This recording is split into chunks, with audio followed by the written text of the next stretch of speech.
Hello, everybody, and welcome to Scott McIntosh's Yodel Dog Down. I'm your host, Scott McIntosh. You are going to find today's episode that there is some poor filming, but dang, it's hard to film and shoot and do the collar and everything else all at the same time. So, no more excuses. Let's just talk about this. Here's this coyote. I've been watching him out there for probably 10 minutes.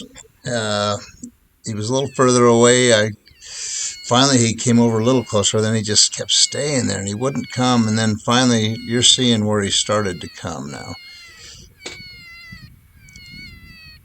I just keep the rabbit to him, and here he comes. He's going to make his way across.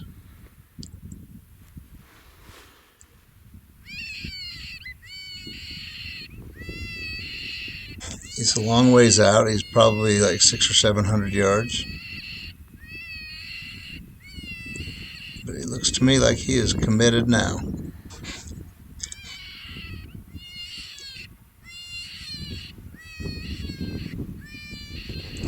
And the reason I'm showing all this is, I know it gets long, but this is more of a learning experience on just to keep after it. When you see him, just keep watching him and keep changing the sounds if you need to, or keep mixing it up. We had a few coyotes on this day that were just really difficult to bring in. For some reason, they were just hard to finish.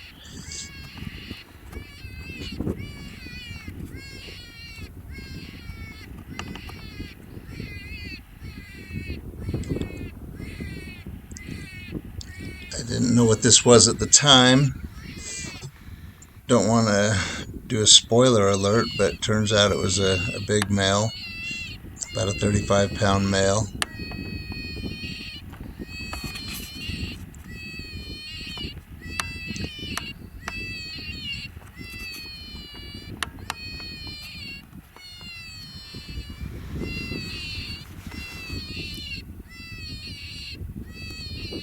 Kind of just showing you that I just leave the sound going, and as long as he's coming, there's no sense in mixing it up. I just let him come.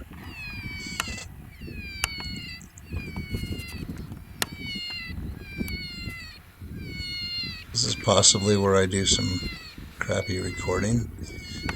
Now I have my camera on my phone that's on my scope, so I'm thinking I've got footage there as well, so it's not a huge deal if I don't have it in frame. So I just leave it on there because I'm going to shoot him as soon as he comes through. Well, I get the scope up and I don't realize he's moved left. You just saw him move left. You heard the shot and that was it. It's done. So load him up. Okay, this spot here, I was calling into the bottom, and you got this hill rolling off to this bottom of this little valley. I saw some coyotes coming at me, and they came behind that hill. So I sat and I watched that hill for like 15 minutes, throwing every sound I had at them, wondering why they hadn't come up over the hill and why I never saw them running away. And then I see this guy, I see this little white speck, and I look at it with my binoculars, and the coyote's just sitting down there watching me. He just doesn't have a care in the world, and he's heard every sound. Well, finally I switched to lip squeak. And there's the woodpecker, there's the magpie that hangs out with coyotes. But I switched to the lip squeak, and that intrigued him. He started looking around a lot more. And all of a sudden up he comes. Here he is. He's going to come in. He's been sitting there for a while.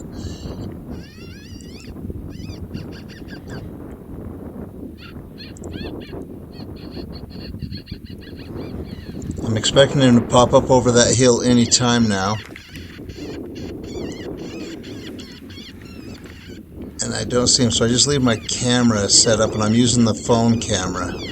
Listen. Oh, there was a shot. You heard the pop. Down he goes. There was another one with him. I'm woofing him, trying to get him to stop.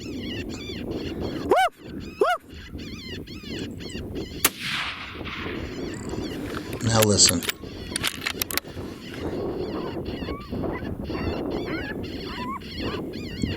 That whelping is him, not the collar. Alright, remember I have the camera on the phone scope. This is what I got. It wasn't focused. I'm trying to get a hold of them right now to find out what the heck's going on with the focus. Missed part of it too. It was blurry on one, really blurry on one side. Here he comes out of the ditch. There's a little creek right there. He comes out. First one was 114. This one's 270.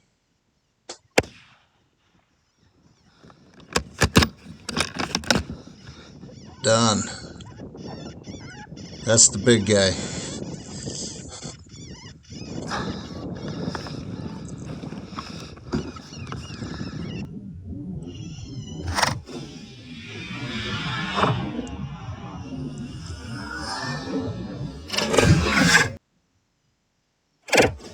Yes, horrible footage. I know. I am so sorry. As you saw, I just got a double. I think you saw. I'm hoping. I was right up there. It's the first double I've got in a while. And no, you didn't see. I thought you saw. I thought I had footage of it. And then 270 yards to this one. And he ran across after I shot the first one. And I hit it right here. And it spun in circles for a bit and then tipped over. And that is a big male. Big, big male. We are going to weigh this thing for sure, but I think this is the biggest coyote I've ever shot. I've killed a 36. The one I did today, I weighed it and it was showing 34.8, but I weighed it right before that and it showed 36.4. So I don't know what's happening, but this guy is a monster. He is so stinking heavy. This could be the one that breaks the 40 pound. All right, I am out of breath. I've got this beast of a coyote. Seriously huge. Big male. And then there's the other one. And that's the hill I had to take them up. I believe that's a male too. He was a 30 pounder. The other one was a 40. I had 70 pounds hiking up that hill. Where is it? It's got to be right up there somewhere. That's where I was sitting, right in the center there. You can see my gun sticking up a little bit. Chair with my gun sticking up in the air.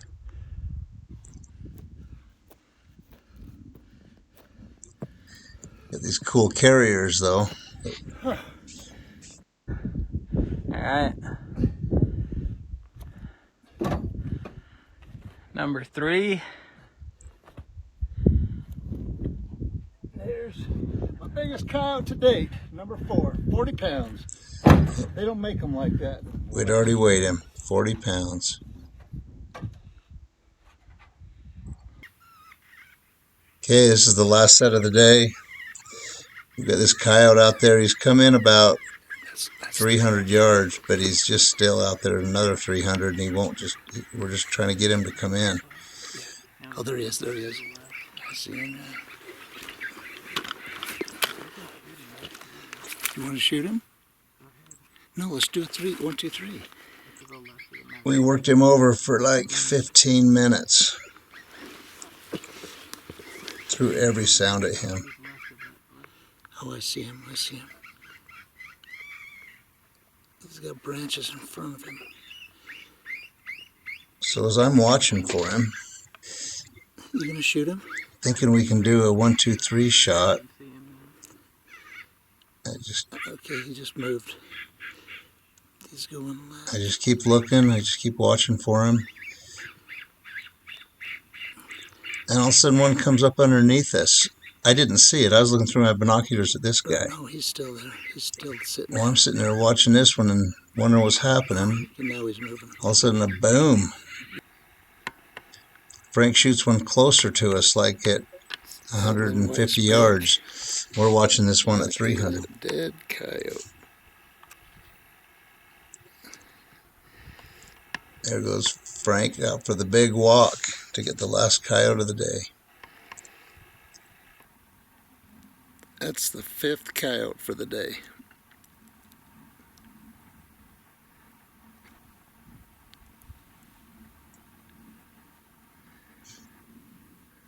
Not a bad day. All right, that's about it. So leave your comments, like, and subscribe. Thanks for watching.